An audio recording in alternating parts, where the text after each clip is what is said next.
안녕하세요. 절대값TV의 명품 PD 한PD입니다. 최근에 그 연예인 이승기가 연예 기획사 대표한테 가스라이팅을 당했다. 뭐 당했는지 안 당했는지 모르지만 그런 논란이 있었죠. 자, 그런데 가스라이팅이라는 게 이 부동산 시장에서도 있었다고 저는 생각을 해요. 일종의 뭐 의도적이진 않았지만 결과적으로는 가스라이팅이 됐다라는 거예요. 뭐냐면 이게 이제 어떤 상승론을 전파했던 매체가 뭐 유튜브, SNS, 뭐 카톡, 뭐 그런 단톡방 그런 거 있잖아요. 자, 거기에서 많이 활동했던 상승론자들이 있잖아요. 자, 그 사람들은 계속해서 상승론을 주장했잖아요. 근데 이게 이제 부동산 지식이 좀 부족하신 분들이 주로 20대, 30대잖아요. 이제 그분들이 결과적으로 연끌을 했고, 자, 그분들은 부동산 지식이 없다 보니까 부동산 전문가들을 얘기를 믿을 수밖에 없어. 그리고 집값이 실제로 막 호가 한 번 거래될 때마다 호가가 1억씩 되고 그러니까 계속해서 그 상승론을 주장하는 사람들의 말을 믿고 결과적으로 지금 사지 않으면은 영원히 못 산다라는 착각을 가지게 된 거야. 결과적으로 그분들이 연끌을 하게 된 거야. 자, 그러면서 이제 막 그 서울에 있는 고가 주택들도 꽤 많이 올랐거든요. 엄청나게 상승을 했는데 어떻게 보면 이번 시장에 그 버블을 많이 키웠던 원인 중에 하나가 저는 딱 그 키워드를 뽑아보라고 하면 30대, 뭐 20대는 뭐 직장 초기니까 뭐 결혼도 안 했을 때니까 뭐 그 사람들은 뭐 그렇게 큰 영향력은 없었고 30대 정도 되면 결혼됐을 거고 그리고 대기업에 다니시는 분들이 있을 거 아니야. 그것도 맞벌이면 또 수입이 괜찮잖아. 뭐 공공기관 다녀도 두 분이면 수입이 괜찮잖아요. 그 정도면. 자, 이런 억대 연봉 둘이 합쳤을 때, 뭐, 한 사람이 역대 연봉을 받기는 어려울 거고, 30대에는. 자, 그렇게 역대 연봉, 그렇게 받는 사람들이 결국은 이제 연끌을 한 거야. 이 상승론자들의 어떤 그 펌프질에 의해서, 지금 아니면 집을 영원히 못 산다라고 해서, 이 사람들이 집을 샀고, 결과적으로 그게 엄청난 버블을 만든 거예요. 제가 요즘 계속 누누이 얘기하지만 지금 집값은 본질 가치에서 너무 벗어났어. 이 본질 가치는 결국은 실수요자들이 지불하는 돈이자 금액이자 그리고 선택이잖아요. 그게 이제 전세 가격이잖아. 집값이 너무 비싸면 그냥 전세로 살면 된다니까. 그러면 집값이 3배 폭등했으면 전세 가격도 최소한 2배 반이 폭등했어야지. 근데 전세 가격은 더 내렸어. 집값은 더 올랐고. 이거는 그러니까 버블이지. 자, 그걸 주도했던 게 30대이고 이 대기업 억대 연봉 이렇게 받는 분들, 이런 분들이 주도하지 않았나 그런 생각이 들어요. 이런 분들이 불인이들이니까 결국 상승론자들의 가스라이팅에 당했다라는 거야. 자, 제가 이런 얘기를 하는 이유는 뭐냐면 앞으로는 당하지 말라는 얘기야. 앞으로는 당하지 말아라. 집이라는 것은 결과적으로 지금 보시다시피 지금 시장을 보세요. 싸게 살 기회가 오잖아. 집은 하락과 상승의 사이클이 있는 거야. 싸게 살 기회가 있고 그리고 집값이 오르면 정부는 가만히 있질 않아. 공급량을 늘릴 수밖에 없다니까. 그러면 분양을 받으면 되잖아. 그죠? 분양 공급 물량이 터지니까 또 전세가격이 내려가잖아. 전세가격이 내려니까 매매가격이 내려가잖아. 그러니까 두 번 다시 이렇게 실수는 하지 말라는 얘기야. 그리고 이제는 고민을 많이 하셔야 돼. 굳이 내가 사는 곳에서 집을 살 필요가 없는 거야. 나는 애들을 키우기 위해서 예를 들어서 잠실에서 살아야 돼. 아니면 강남에서 살아야 돼. 굳이 강남에 있는 아파트를 살 필요가 없다니까.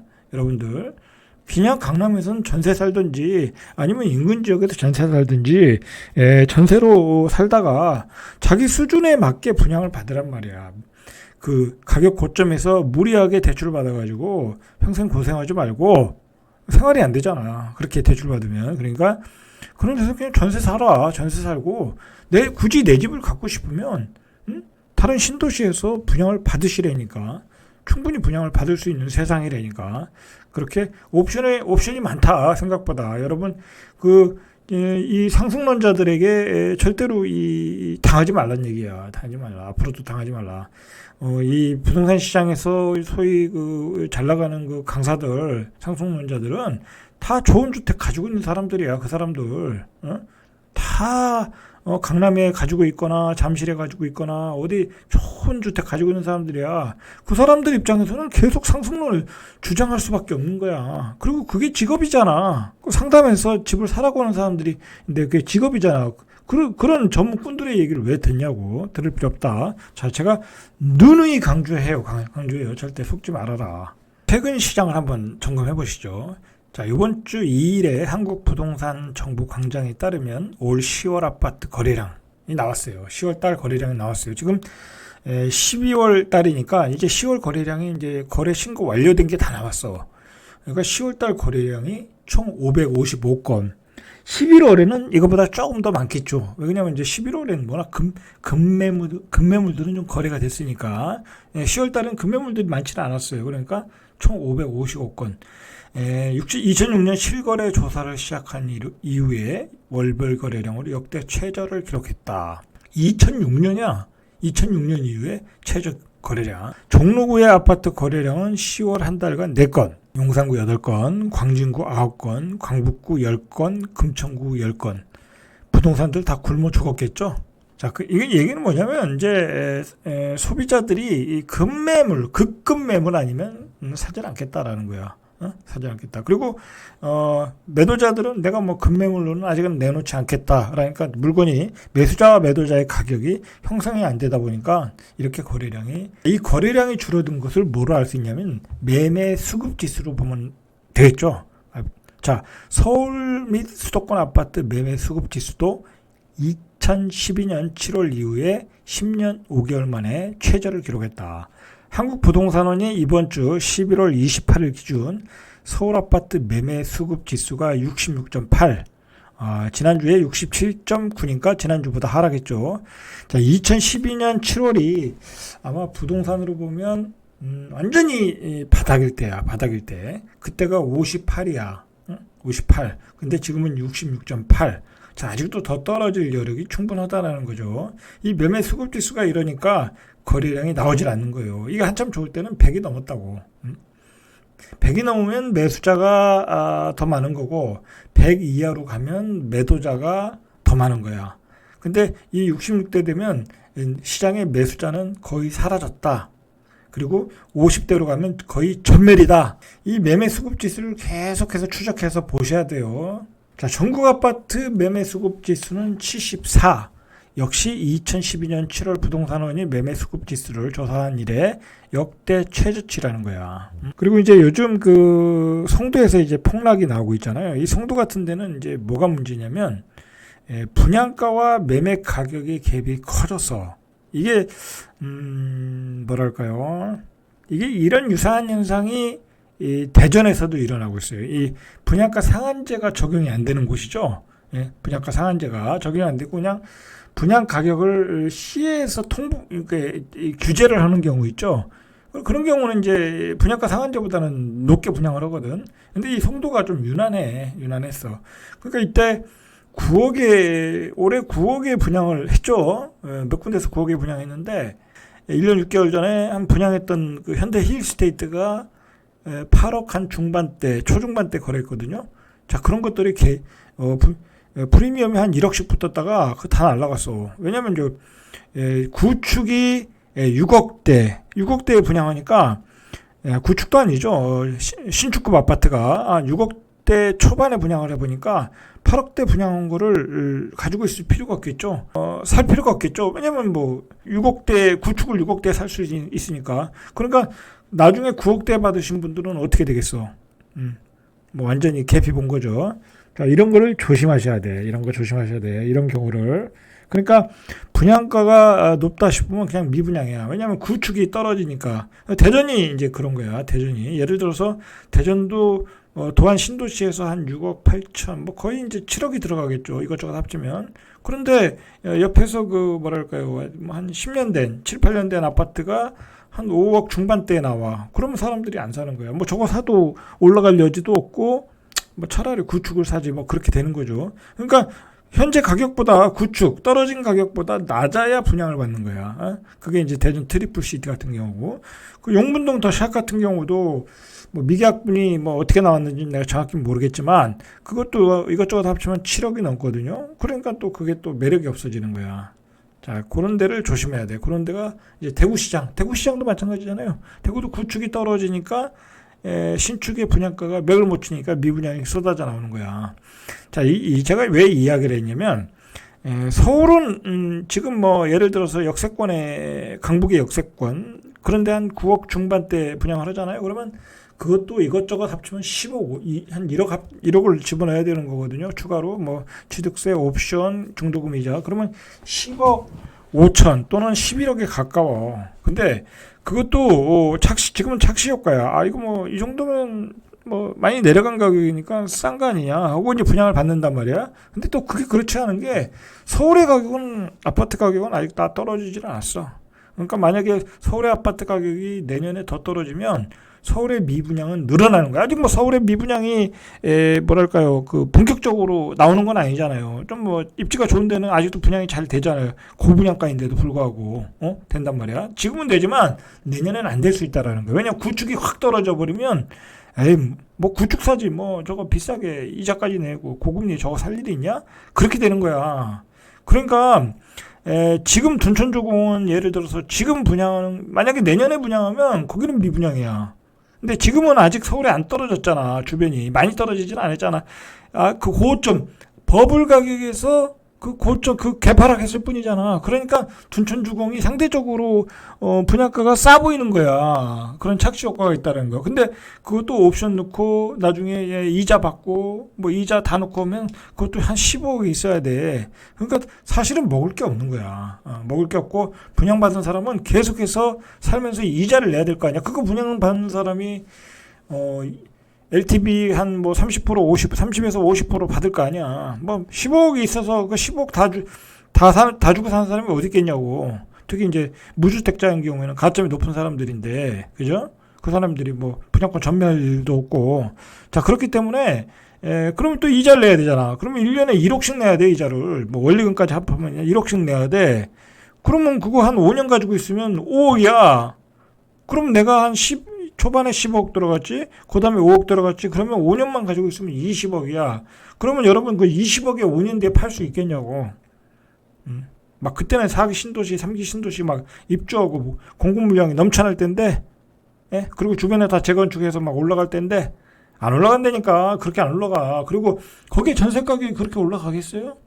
전세 가격은 올라가지 않는다니까, 그렇게. 제가 누누이 얘기하지만, 서울의 전세 가격, 뭐 지방의 전세 가격, 수도권의 전세 가격, 서울의 전세 가격은 그렇게 올라가질 않아. 한번 전부 차트 한번 분석해 보시라니까. 그렇게 올라가질 않으니까. 전세 가격은 말 그대로 실수야. 공급 물량이 계속해서 들어가면 전세 가격은 안정돼 있어. 그러면 그게 20억 가려고 하면 거기 전세 가격이 한 13억, 14억 가야 돼. 최소한 14억, 15억 가야 돼. 전세 가격이 그렇게 가겠냐고. 안 간다. 여러분, 지금 막 신문에서 떠들고 그 부동산꾼들이 또 펌프질하고 있는데, 그거 분양 받아봤자 내가 5년 뒤에 팔면 그 20억을 받아야 본전이야. 제가 이 얘기를 하는 거예요. 그러니까 지금 그 송도의 폭락의 이유가 다른 지방에도 내년 정도 되면 다 적용이 되는 거야. 이미 송도에서 적용됐고, 대전에서 적용됐고, 이 세종 같은 데도 지금 예전에, 좀 다른 얘기인데, 세종 같은 경우도 예전에 지금 나오는 분양가가 한 4억 5천 정도 나오잖아요. 그러면 이것저것 이자 합치고 옵션 넣으면 한 5억 한 2, 3천이 된단 말이야. 그러면 지금 입지가 좋은 그 BRT 라인도 급매물로 잡으면 뭐 5억 한 2천, 5천, 2천에서 5천 사이 작거든요. 그러니까 세종 같은 경우도 이제 분양이 매력이 없어지는 거야. 분양을 받을 바엔 급매물을 잡는 게 낫겠네. 오히려 여기에 입지가 더 나니까. 세종은 거의 뭐 준신축급들이니까 이렇게 된다니까. 자, 그러니까 앞으로 구축이 떨어질 그 하락의 폭도 계산하고 현재 분양가를 고려해서 받으셔야 된다 이거야. 무조건 서울은 뭐 분양 물량이 마른다 뭐 신문에서 떠드는 거는 그건 한마디로 그 언론 플레이고, 분양가를 잘 보시고 자신의 지불할 능력이 있나, 그리고 어떤 그 자신의 소득으로 소득이 받쳐주는가를 잘 계산하고 들어가야 돼. 그리고 내가 그걸 가지고 갔을 때 대출을 받았을 때 이자가 얼마인데 몇 년을 가지고 있을 거냐, 또 이자를 계산해 보고 그걸 플러스해서 내가 몇 년 뒤에 그 플러스한 가격에 팔 때 그 가격을 받았을 때 내가 수익을 알 수 있나 잘 고려를 하셔야 된다니까. 자, 계속해서 보시죠. 근데 역시 서울은 노도강이 문제야. 노도강의 동부권이 매매 수급 지수가 63.9, 지난주보다 떨어졌다. 64.5보다 떨어졌다. 그래서 도봉구가 제일 많이 떨어지고 있는데 이번 주 서울에서 가장 큰 폭인 0.99, 거의 1%가 떨어지고 있어요. 도봉구가. 자, 도봉구는 사실 뭐 그렇게 인기가 있던 지역이 아닌데 연끌에서 많이 들어가서 이제 이 연끌하신 분들이 이제 그 투매를 하는 것 같아요. 자, 노원구도 0.88, 금주 0.95로 하락폭이 노원구도 지난주 0.88에서 금주에 마이너스 0.95로 하락폭이 확대됐다. 그 은평구, 마포구, 서대문구 이 서부권 지수 역시 지난주 63.8에서 62.4로 급락을 했다. 자, 이거 잘못하면 은평구, 마포, 서대문구 가장 먼저 50대로 갈 것 같아요. 이 지역이 그렇게 가장 덜 떨어지는 강남, 서초, 송파, 강동구의 동남권은 74.1을 기록하며 지난주보다 많이 떨어졌죠. 한 1포인트 떨어졌으니까. 자, 74.1이야. 그러니까 강남은 아직 많이 안 떨어졌어. 마지막으로 강남이 더 떨어질 가능성이, 크게 떨어질 가능성이 많아요. 경기도 역시 지난주 72에서 70.8, 인천은 70.8에서 69.5. 자, 지방 아파트 매매 수급 지수는 79.1. 자, 지방은 이렇게 낙폭이 뭐 그렇게 크지 않은 이유는 뭐냐면 이제 그동안 많이 올랐던 아파트들, 뭐 대장주라든지 그 약간 인기 있는 아파트는 많이 떨어지지만 옛날에 많이 안 올랐던 아파트도 많거든. 지방은 뭐 인기 없는 아파트들 있잖아요. 저가 아파트들, 그런 건 많이 오르지도 않았고, 많이 오르지도 않았으니까 많이 내릴 일도 없죠. 그러니까 매매 수급 지수가 이런 숫자로 나오는 거예요. 그렇게 보시면 돼요. 자, 이게 시장을 완전히 폭락적으로 만드는 게 이 시장의 본질 가치인 전세 수급 지수가 깨지고 있는 거야, 지금. 그래서 서울 아파트 전세 수급 지수가 지난주 68.5에서 이번 주에 66.8. 자, 수도권 전세 수급 지수도 68.5. 그러니까 전세도 손님이 없다라는 거야. 자, 한국은행에서 보고서를 발표했는데 이 권준모 한국은행 조사국 지역경제부 과장이 이를 열린 통화정책 워크숍에서 지역별 주택시장 동향 및 리스크 평가를 발표했어요. 이거는 좀 압축한 내용을 보니까 후행적인 거야. 앞으로 전망을 얘기한 게 아니라 그동안 폭락한 지역을 분석을 해보니까 이러하다라는 거야. 근데 이 사람들은 뭐 말 그대로 한국은행에서 나온 정보니까, 한국은행에서 나온 보고서니까 의미가 있는 거예요. 왜냐면 모든 자료들을 가지고 이렇게 압축해서 내용을 정리한 거잖아요. 근데 이제 우리가 그 내용을 의미 있게, 무게감 있게 받아들여야 돼요. 그래서 제가 정리해 봤어요. 주택 매매 가격은 팬데믹 이후에 지난해 12월까지 가파른 상승세를 보이다가 올해 6월부터 하락 전환했다. 자, 이후 하락폭이 점차 확대되고 있다. 그래서 최근 주택가격 하락은 수도권과 광역시를 중심으로 크게 나타나는 등 지역별로 차별화되는 양상을 보여주고 있다. 뭐 여기까지는 일반적인 얘기예요. 자, 최근 집값이 소폭 하락했지만 여전히 높은 가격대를 유지하고 있다. 그러니까 많이 빠진 것 같지만 아직도 버블이 껴있다라는 거예요. 자, 그 원인은 대출금리 상승에 따른 이자 부담이 커지는 상황에서 앞으로도 집값 하방 압력이 커질 거라는 거예요. 그러니까 한국은행에서 볼 때 계속 이자가 올라가기 때문에 하방 압력은 계속 커질 거란 얘기예요. 자, 그 중에서 집값이 세종과 경기도 등 상승폭이 컸던 지역에서 더 크게 떨어질 가능성이 크다. 세종과 경기도 상승폭이 컸던 지역에서 더 많이 떨어진다. 그러니까 뭐 이건 나온 결과잖아요. 그러니까 제가 이야기하는 게 이 보고서는 그냥 후행적인 보고서야. 보고서. 근데 그 원인이 뭐냐? 그리고 지금 현재 집값이 어떤 상태냐라는 걸 우리가 여기서 파악해야 돼. 여전히 높은 가격대라는 거, 여전히 높은 버블 가격을 형성하고 있다라는 거야. 지역별로 볼 때는. 특히 서울 같은 경우에. 자, 한국은행에 따르면 2019년, 2021년 집값 상승기에 비해 조정기가 들어가면 지역 간의 차별차가 더욱 뚜렷하게 나타나는데, 이제 한국은행에서 볼 때 수도권의 하락폭이 비수도권보다 더 크다라는 거야. 서울 수도권이 결과적으로는. 왜 그러냐면 항상 그 집값이 이 버블을 만들 때는 서울 수도권이 버블이 더 큰 거야. 지방보다는. 지방은 올라가는 폭이 한계가 있잖아요. 서울보다 더 많이 올라갈 수는 없잖아.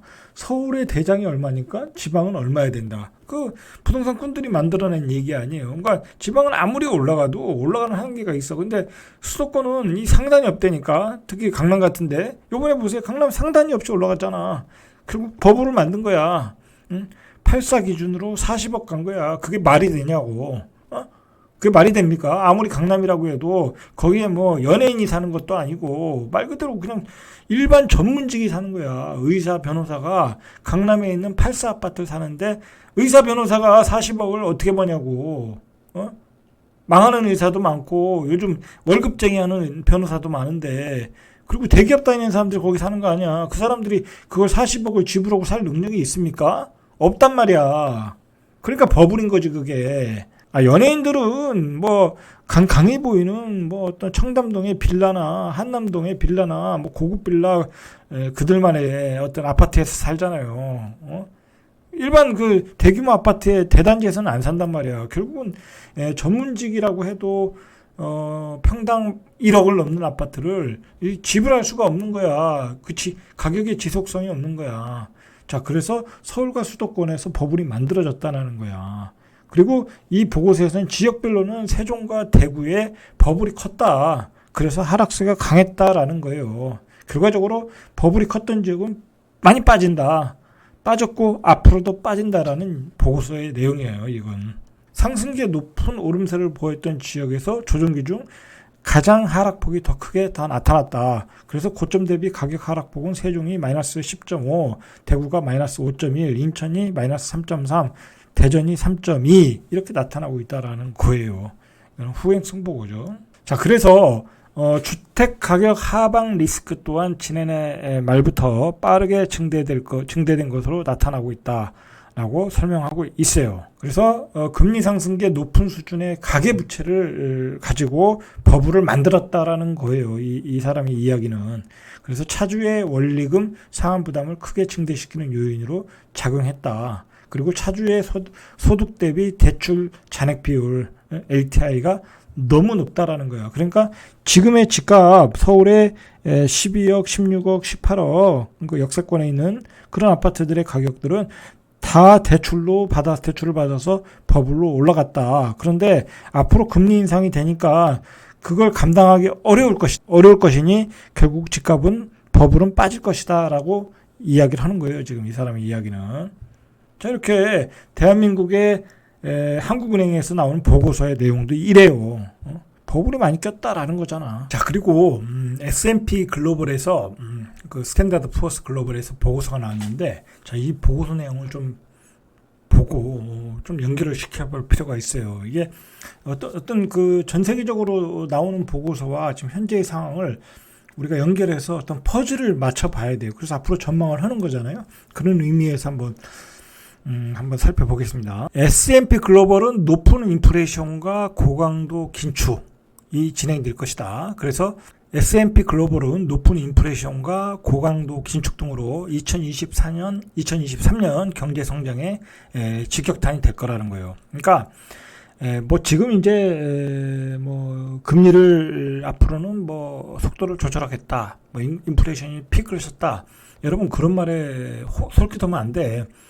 인플레이션은 지속된다라는 게 스탠다드 푸어스 글로벌의 어떤 그 전망이에요. 이거는 연준도 이렇게 이야기하고 있고 여러 가지 보고서들이 인플레이션은 계속해서 된다라는 거야.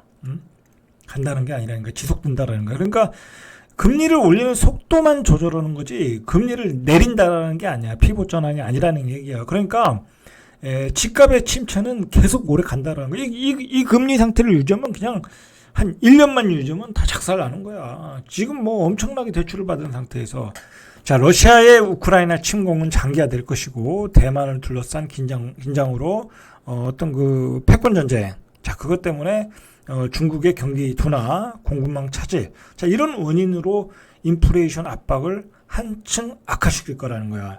자, 요거는 굉장히 중요한 내용이야, 이거. 여러분, 이거는 주택 시장뿐만 아니라 이런 내용을 가지고 주식 시장에도 적용을 해서 주식 시장에서 어떤 투자 전략을 짜셔야 돼. 예? 이게 중요한 거라니까. 인플레이션 압박은 계속 된다. 그러니까 금리를 내릴 수가 없다니까.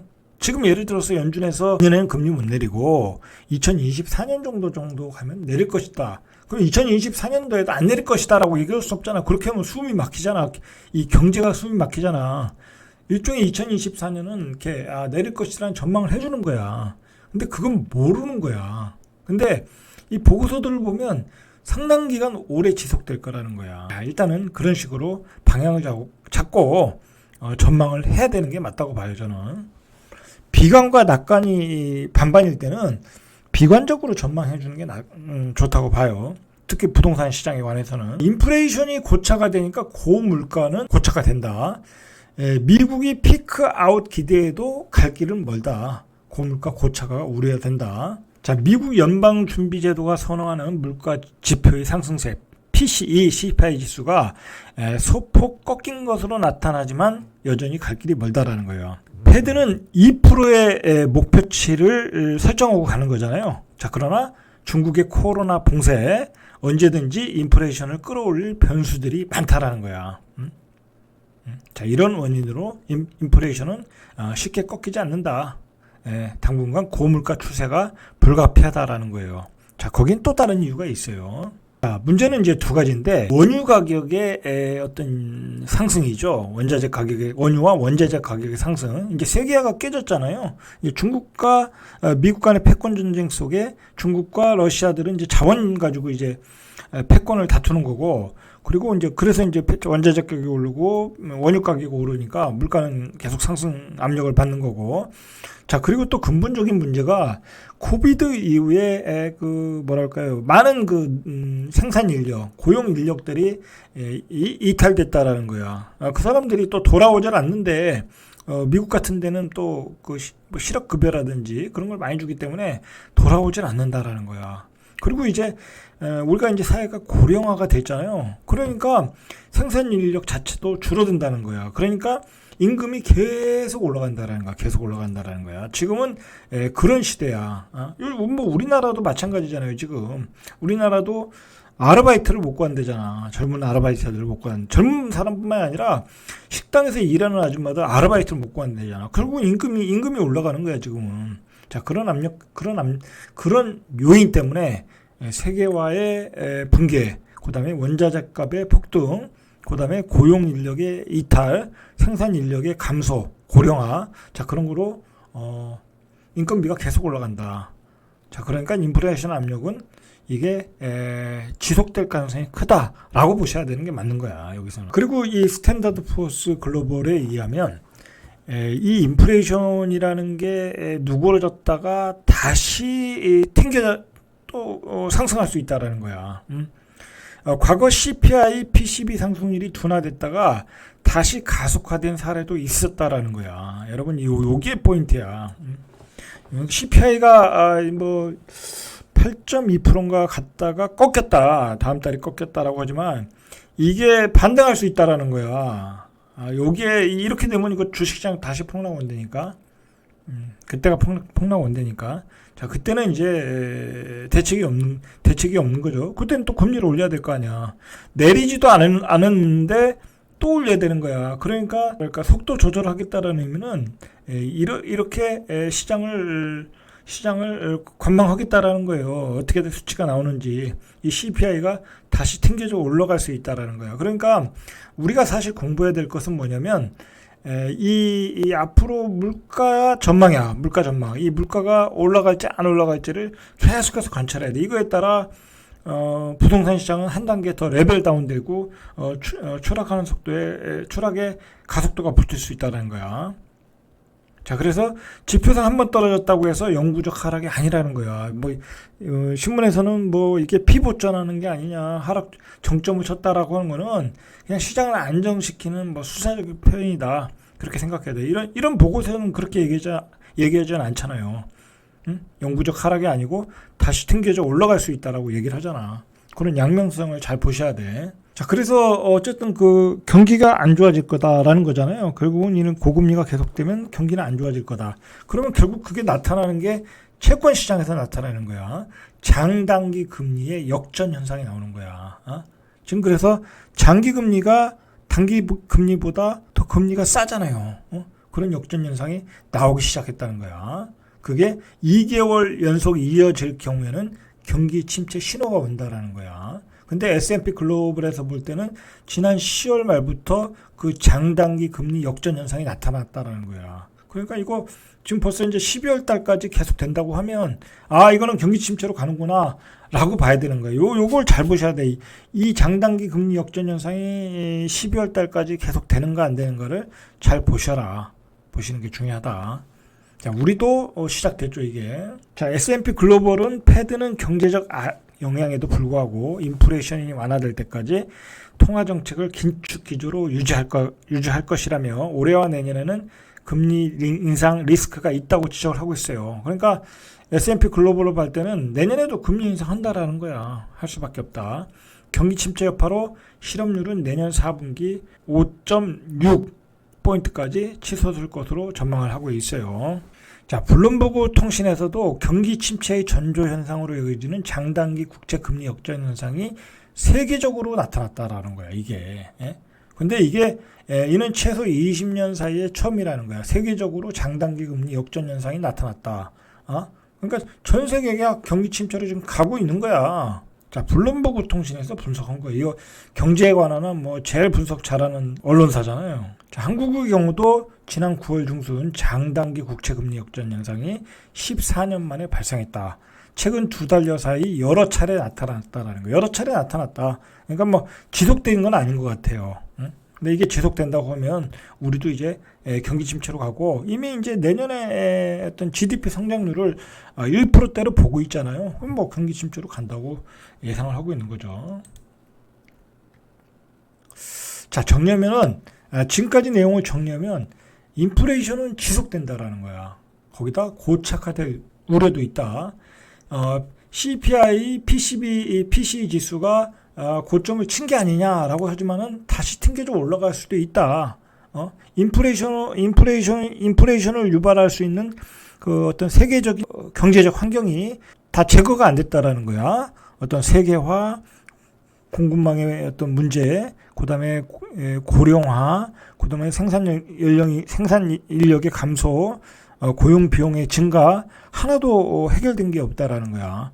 그러니까 우리는 금리는 속도의 문제지 고금리는 계속된다. 그러니까 지금의 금리는 계속된다. 올라가는 속도만 조절할 뿐이지. 자, 그렇게 되면 결국 경기 침체는 온다.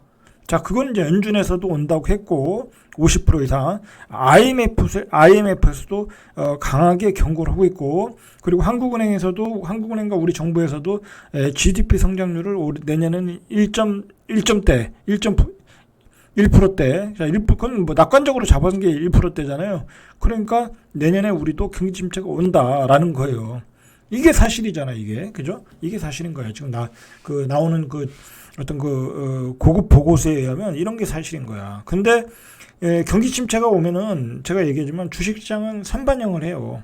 선반영을 하는데 부동산 시장은 경기 침체가 오면 바로 후반영을 해버려요. 경기 침체가 온다는 건 뭐예요? 자영업자들이 장사가 안 되고, 그리고 한계 기업이 속출하고 내가 다니던 직장에서 잘리고, 그러면 이제 부동산 시장이 그때부터 뒤집어지기 시작하는 거야. 그러면 지금 하락하는 건 하락도 아니야. 지금은 하락도 아니야. 지금은 그냥 급매물만, 고점 대비해서 급매물만 나오는 거잖아. 그때는 그냥 쏟아져 나오는 거야. IMF 때처럼 그냥 쏟아져 나오는 거야. 그냥 가격 불문하고 나온다니까. 그렇게 된다니까. 그러니까 왜 지금 사냐고. 지금 살 필요 없다니까. 사실 몇 개월 전에 이런 가격 상상이나 했습니까? 상상 못 했잖아요. 이렇게 시장 환경이 바뀌니까 이런 매물들이 이렇게 30%뭐 40% 심지어는 반토막까지 나오는 거잖아. 응? 나중에는 그냥 막 던진다니까. 그 막 던지는 분위기를 지금 만들고 있는 것 같아요. 인플레이션의 고착화, 고금리의 유지, 경기 침체. 자, 이것만으로도 뭐라고 얘기할 수가 없죠. 뭐 더 이상 얘기할 필요가 없는 거죠. 그냥 현금을 꼭 들고 계시면 되겠죠. 자, 이상 절대값TV의 명품 PD 한 PD였습니다.